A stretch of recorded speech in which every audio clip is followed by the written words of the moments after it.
Welcome back to new video. और आज हम आ चुके हैं 7th स्टैंडर्ड के साइंस के साथ। और आज के हमारे चैप्टर का नाम है प्लान स्ट्रक्चर एंड फंक्शंस। हमने हमारे पहले पार्ट में रूट्स के बारे में पढ़ा था और आज हम स्टेम के बारे में पढ़ने वाले। स्टेम का बड़ा ही छोटा सा पार्ट है। चलिए शुरू करते हैं। अभी हम स्टेम्स के बारे में यहाँ पे पढ़ सकते हैं। Stems the stem is the growing about the soil. हम लोगों ने लास्ट टाइम पढ़ा था रूट्स जो सॉइल के अंदर आता है। स्टेम्स वो होता है जो सॉइल के ऊपर ग्रो होता है। The plum is the sprouting of the seed. जो प्लम होता है वो इसके स्प्राउटिंग होता है, उसके सीड का स्प्राउटिंग होता है। As the sprouts grow the length of the stem increases grandly increases too. जैसे वो स्प्राउट बड़ा हो जाता है वैसे रूट्स बड़े हो जाते हैं। वैसे ही ये जो इनका स्टेम का जो ये पार्ट है वो बड़ा होते जाता है दोस्तों। फिर आगे हम देख सकते हैं the part of the stem between two nodes is called an internode. अभी हम आपको नॉड के बारे में बताएंगे। अभी ये जो यहाँ पे हमें डायग्राम दिए इसके बारे में ही हमें बहुत ज़्यादा पता चलेगा। अभी ये जो आप पार्ट दिख रहे हो, हाँ, ये जो छोटा सा पार्ट है उसे कहते हैं नॉड।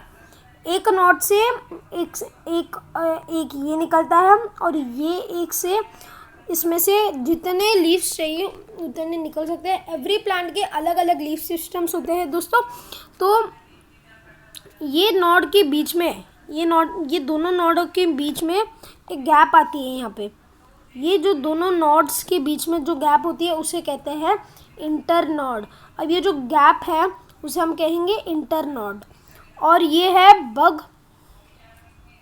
यहाँ पे जैसे आप एक बग देख सकते हो, यहाँ पे भी एक बग है। जैसे ये बड़ा हो जाएगा वैसे यहाँ पे भी एक बग फॉर्म हो जाएगा दोस्तों। फिर अभी हम आगे देख सकते हैं। आगे देखने के बाद अभी हम आ जाते हैं लीव्स के ऊपर दोस्तों। लीव्स के ऊपर अभी लीव्स के बारे में हमें यहाँ पे बहुत ज़्यादा बताया गया। Leaves grow from the nodes on the stem. Leaves are generally thin, flat and green in colour. ये सारे बेसिक इन्फॉर्मेशन बताए जा रहे हैं दोस्तों। Spread out the broad spread out part of the leaf is called the leaf blade. अब ये जो बाहर का जो पार्ट है दोस्तों, ये हाँ बिल्कुल आउटर पार्ट, इसे कहते हैं लीफ ब्लेड। अब ये जो पार्ट है दोस्तों, ये जो स्प्रेड आउट पार्ट है, ये हुआ बीच की लाइन। जो स्प्रेड आउट पार्ट है, ये जो स्प्रेड पार्ट हो रहा है, इसे हम कह सकते हैं लीफ ब्लेड। और फिर उसके बाद and its edge is called the leaf margin. ये जो लीफ का जो मार्जिन होता है ना, बाहर का पूरा एंड, इसे कहते हैं लीफ मार्जिन दोस्तों। द लीफ मार्जिन में B entirely detected or lobed. The tip of the leaf is called the leaf apex. अभी हम ये जो लीफ का जो टिप है बिल्कुल यहाँ पे, इसे हम कहते हैं लीफ एप्लेक्स। और फिर it may be taper, pointed और राउंडेड। ये टेपर भी हो सकता है।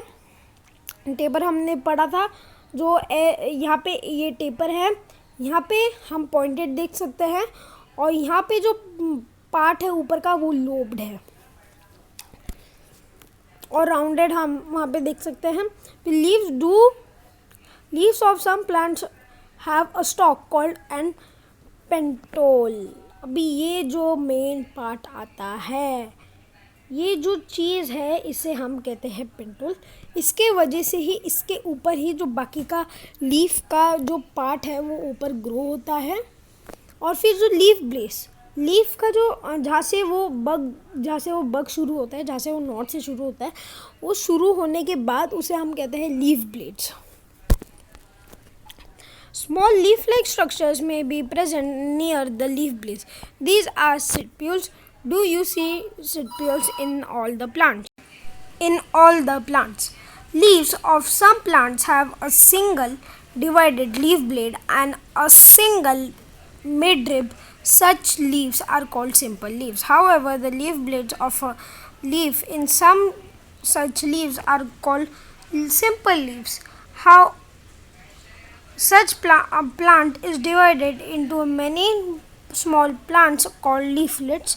Such leaves are called compounded leaves. Simple leaves and compounded leaves are two main types of leaves. Page turn करते हैं दोस्तों। अभी हम आ चुके हैं नेक्स्ट पेज पे। अभी आप यहाँ पे बहुत सारे टाइप्स देख सकते हैं। इन जो टाइपों में ये यहाँ पे बहुत ज़्यादा इम्पोर्टेंट है ऑल्टरनेटिव। अभी ऑल्टरनेटिव का मतलब क्या हुआ, ये जो पार्ट है, ये जो निकल रहे हैं नोड्स, वो ऑल्टरनेट डायरेक्शन में निकलते हैं। एक ये साइड निकलेगा तो एक वो साइड निकलेगा, एक ये साइड निकलेगा तो एक वो साइड निकलेगा। ये हो गया पहला पार्ट। ये होगा दूसरा पार्ट है डिस्क्यूटेड। ये दोनों एक ही पार्ट से एक साथ निकलते हैं। जैसे एक नोड है, उसके बाजू में ही दूसरा निकलेगा और उसके बाजू में ही दूसरा निकलेगा। दो नोड एक ही जगह पे आते हैं और इनका जो इंटर नोड होता है वो बिल्कुल सेम सेंटीमीटर का होता है एवरी इंटर नोड में अपोजिट। अभी अपोजिट में हम देखते हैं, अपोजिट के हमारे पास बहुत सारे एग्जांपल्स हैं। एक नोड में एक नोड में एक, ऐसे ऐसे ऐसे ऐसे ऐसे ऐसे करके बहुत सारे बनते हैं दोस्तों। वोल्ड, अभी वोल्ड में क्या होता है, एक नोड से 2 या 3 लीफ निकलते हैं और वो लीफ के कोई पैटर्न नहीं होते, इसमें कोई पैटर्न नहीं होता दोस्तों। और फिर आगे हम देख सकते हैं, ठीक, ये जो हम देख सकते हैं ये एक एक्टिविटी है। ये एक्टिविटी पे हमें इतना ज़्यादा ध्यान नहीं देना चाहिए, आई गेस हमें आगे बढ़ना चाहिए दोस्तों। मैं पेज टर्न करता हूँ दोस्तों। मैंने नेक्स्ट पेज पे दिखा वो फ्लावर शुरू करता है। मुझे नहीं लगता हमें फ्लावर शुरू करना चाहिए। मैं अभी फ्लावर हम नेक्स्ट पार्ट में शुरू करेंगे। अभी हम जितना भी हमने पढ़ा हम उसके बारे में थोड़ा सा और पढ़ लेंगे। ये जो एक्टिविटी है हम वो भी देखेंगे। The pea leaf is divided into 2 equal parts by a single mid vein, by which lies along the midline of the leaf blade. Secondary veins arise from the mid vein. They are branched and formed a network and reticulum, and form a network or a reticulum. On the other hand, in the leaf of maize, all the leaves are parallel, running from the leaf base to the leaf apex. Thus, the people leaf has an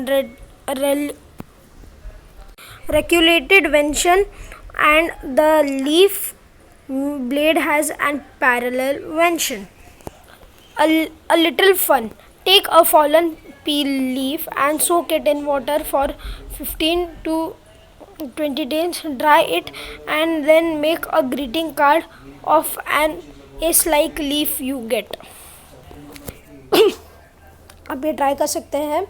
Observe the leaves of the following other plants in your surroundings and identify the types of ventions. जो आपके आजू में जो झाड़ होते हैं ना, उनके जो वेंशंस होते हैं आप उन्हें देख सकते हो। Complete the following chart by observing plants around. ये जो चार्ट है आप खुद कंप्लीट कर सकते हो हमारे नोटबुक में, जो आप नोटबुक में आप काम कर रहे हो। आज की वीडियो के लिए बस इतना ही। वीडियो को लाइक, वीडियो को शेयर, चैनल को सब्सक्राइब और कमेंट सेक्शन में ज़रूर ये बताना आपको ये पार्ट कैसे लगा। 7th का ये 2nd पार्ट था दोस्तों। तब तक के लिए गुड बाय।